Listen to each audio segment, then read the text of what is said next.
You have had more than 10 VR experiences that you've consumed in the last year or two. More than 10. Just looking for my power. Oh, okay.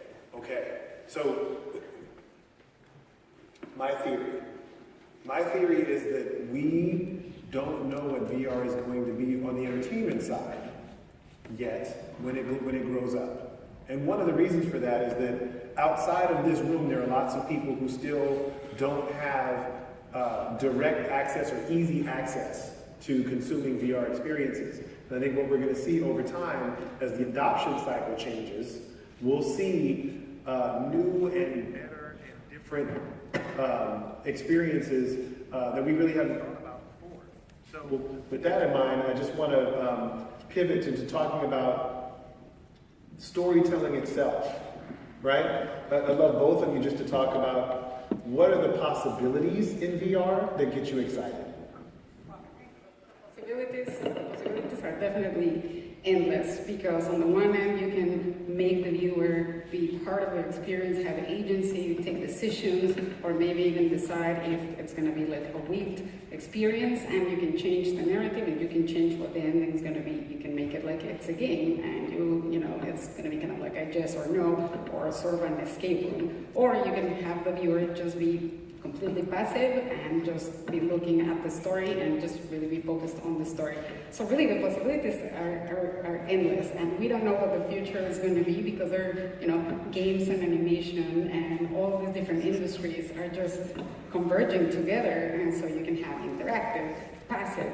So I think that, and I'm with Guy, that also being able to go to places like, 2-Bit Circus, or, having those, I just recently went to the Space Needle in Seattle, and you can do a bungee jump in VR right after you go to the Space Needle, and it's like a little bit of story and narrative, but then you can also experience that you're doing bungee jumping. So that combination of using, different game-like and cinematic combining cinematic with games, with with location, with VR, it's all converging together, and it's really interesting to see what the results are. So I think the future is very rich, especially for those creatives out there that can really take advantage of the media for either education, for horror, for I think it's endless. Whatever you want to tell, however you want to tell your story, to really for empathy, for social, etc. The possibilities are just endless. And Guy, so speaking of being able to take full advantage of the medium, your model has been to create really compelling experiences that are premium experiences. Right. What have you guys learned? What are some of the unique things that you guys have been able to bring to viewers and audiences that you wouldn't be able to do in other media? Yeah, so truthfully, what we did was we wanted to bring traditional game development and put those guys and connect them with VFX experts, right? So people that are creating these, $100+ million movies. And so we have a really great guy on our team, Kerry Villegas, who is, is serving as our CTO, and he's done, Alice in Wonderland, some of the craziest stuff that you've ever seen, on the film, the big screen. He's actually bringing that to life in virtual reality.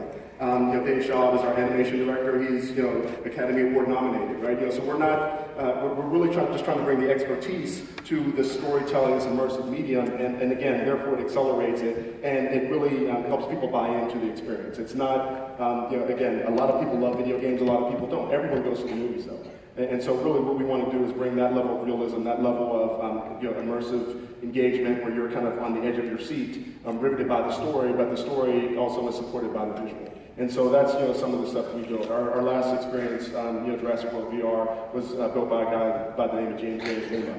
And he's a commercial director. He's really he's Emmy Award nominated. And he took this medium and said, hey, what is the best story that I can tell in this short period of time, 5 minutes, that keeps people just really kind of wanting more? And when you see the reaction videos, if you go online and kind of search for these reaction videos, you'll see people really, really enjoying themselves. It's not just a parlor trick. It's like these people are, they're getting in line, waiting in line 30 minutes at Dave & Buster's, getting off and then getting back in line because they had that much fun. And we interacted with some competitive elements as well. So, it's bringing all that stuff together. There's nothing new under the sun. People have been talking about transmedia for a long time. I really think that, now we have technology that can actually support transmedia.